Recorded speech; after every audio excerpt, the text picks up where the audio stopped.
Gibran saat ini menjabat sebagai Wali Kota Solo dan merupakan calon wakil presiden yang resmi terdaftar di Komisi Pemilihan Umum sesuai berita acara penerimaan berkas pendaftaran calon peserta Pilpres tertanggal 27 Oktober tahun 2023 berpasangan bersama Prabowo Subianto dalam kontestasi Pilpres tahun 2024. Keikutsertaan Gibran sebagai cawapres syarat dengan pelanggaran etik yang diawali dengan keputusan Mahkamah Konstitusi nomor 90/PUU-Datar 21/2023 perihal perubahan isi norma pada pasal 13 ayat 1 huruf Q tentang syarat batas minimal usia capres dan cawapres. Di samping pelanggaran etik, ada beberapa pelanggaran norma hukum yang terjadi sehingga bisa menjadi alasan kuat untuk pembatalan terhadap Gibran Rakabuming Raka mengikuti kontestasi Pilpres tahun 2024. Pelanggaran tersebut adalah sebagai berikut. Pertama adalah PKPU nomor 19 tahun 2023 pasal 18 tentang dokumen persyaratan calon, di mana pada huruf I berbunyi surat pengunduran diri capres dan cawapres yang berstatus pejabat negara, prajurit Tentara Nasional Indonesia, anggota Kepolisian Negara Republik Indonesia, pegawai negeri sipil dan karyawan, atau pejabat badan usaha milik negara, badan usaha milik daerah, atau badan usaha milik desa. Dalam pasal ini, maka calon presiden Gibran Rakabuming Raka telah melakukan pelanggaran hukum. Karena saat menjabat Wali Kota Solo, Gibran Rakabuming Raka adalah seorang pejabat negara, sehingga dia harus mengundurkan diri ketika sudah resmi terdaftar sebagai cawapres. Tetapi fakta hukumnya, Gibran Rakabuming Raka tetap aktif menjalankan jabatannya sebagai Wali Kota Solo.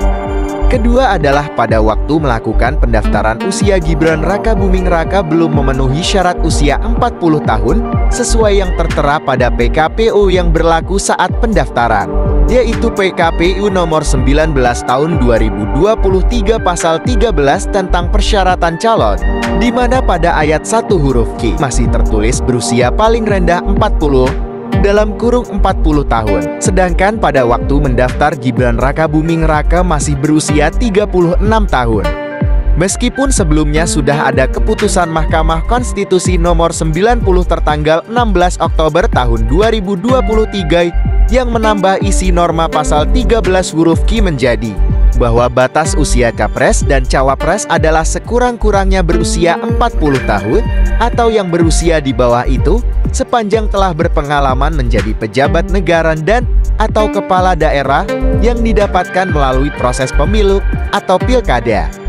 Namun terbitnya keputusan Mahkamah Konstitusi nomor 90 baru direspon secara yuridis oleh Komisi Pemilihan Umum dengan merubah PKPU nomor 19 dengan PKPU nomor 23 tahun 2023, di mana baru diundangkan pada tanggal 3 November tahun 2023 setelah lewat 7 hari dari tanggal berita acara penerimaan berkas pendaftaran calon.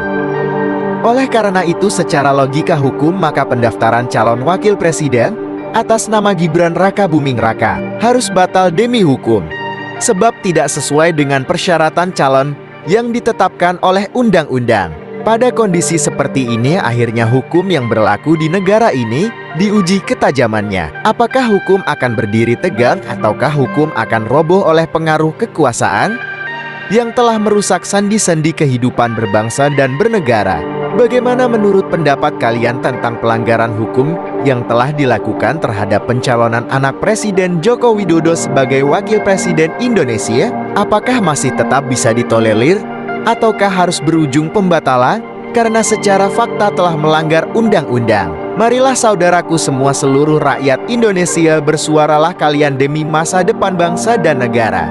Karena kita tidak mungkin menyerahkan masa depan negara kita Indonesia kepada para pemimpin yang tidak taat kepada aturan hukum yang menjadi batasan komitmen dalam bernegara. Pada titik ini, dengan segala kerendahan hati dan harapan terbaik, saya memohon kepada seluruh silent majority, masyarakat baik yang terdiam di negeri ini, bersuaralah secara lantang dan bertindaklah. Kalian adalah harapan terakhir kami untuk menyelamatkan Republik Indonesia dari kekuasaan penguasa yang telah tertutup mata hatinya. Salam menuju Indonesia lebih baik dan bermartabat.